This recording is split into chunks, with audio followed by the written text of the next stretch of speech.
कौवी गोरी कौवी की सौतेली बेटी थी। गोरी कौवी अपनी सौतेली बेटी पर बहुत अत्याचार करती थी। चंबेली की सगी माँ कुछ महीने पहले मर गई थी।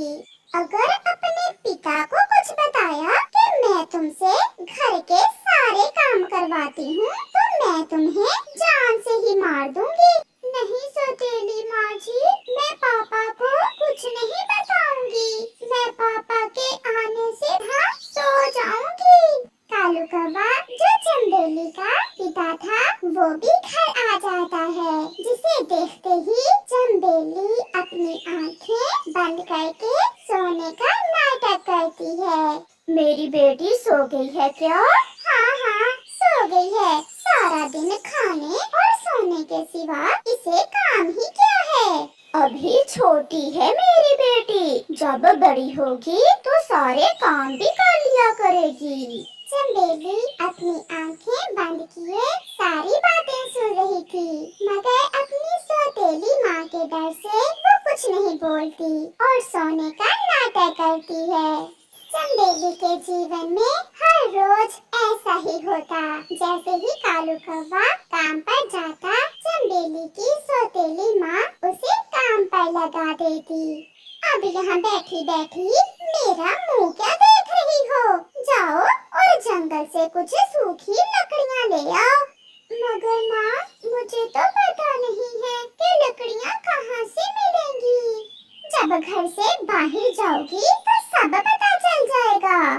फिर अपनी सौतेली माँ से डरती हुई चंबेली सूखी लकड़ियाँ लेने जंगल की तरफ चली जाती है। वो सारा जंगल फिरती है, वो इधर उधर उड़ती है। बहुत मुश्किल से उसे कुछ सूखी लकड़ियाँ मिल जाती हैं। चंबेली उन लकड़ियों की गठरी बनाती है और जैसे ही उन्हें लेकर उड़ने लगती है तो वहाँ एक आवारा उल्लू आ जाता है।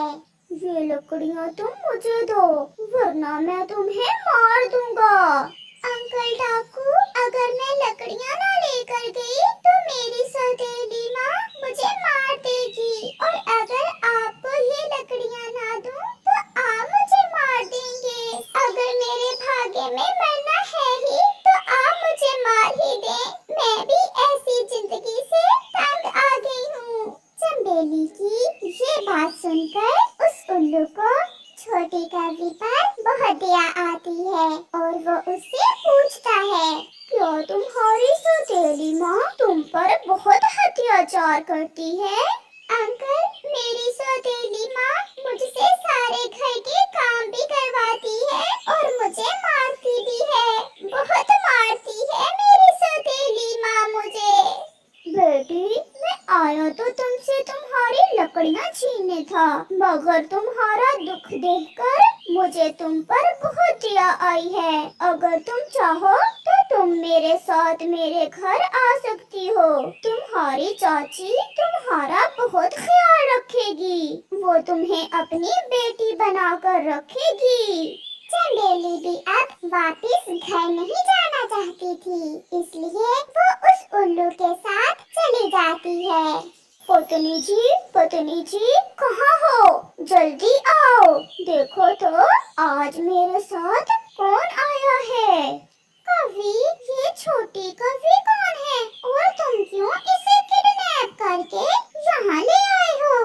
किडनैप नहीं करके लाया, अब ये हमेशा हमारे साथ इसी घर में रहेगी। पहली बार जिंदगी में मैंने कोई अच्छा काम किया है। मेरी सौतेली माँ मुझे बहुत मारती है, इसलिए अंकल डाकू मुझे यहाँ ले आए हैं। ये मुझे जंगल में मिली थी, बेचारी बहुत दुखी है। फिर उल्लू की पत्नी चंबेली को अपने गले से लगा लेती है। अब तुम मेरी बेटी बनकर मेरे साथ रहोगी। बेटी, तुम चिंता ना करो, यहाँ आपको सब कुछ मिलेगा।